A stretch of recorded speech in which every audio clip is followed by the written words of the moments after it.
Tanong ko nga po kayo, normal po ba na nagsiserve ng warrant of arrest sa kulungan? Yes or no po? Mr. Chair, I cannot answer a definite yes or no on that. Hindi, tinatanong ko nga po kayo. Sandali po, yes or no lang. Ikaw, medyo lalaga. Yes, Mr. Chair. Huwag ka magsinungaling.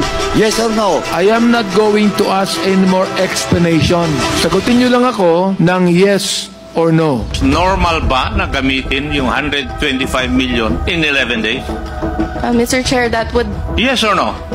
depend, Mr. Chair, on the nature of the transaction. To the extent that you will make misrepresentation to save the president, yes or no? Sorry po, but what do you mean, Your Honor? The resource person is not answering the question directly. Yes or no lang naman yun eh. Your Honor, it was a letter that... Ma'am, it's a yes or no. Let's not make life difficult. Mr. Chair, yes or no? Davao style. Do not ask me to answer yes or no. You are not an investigator.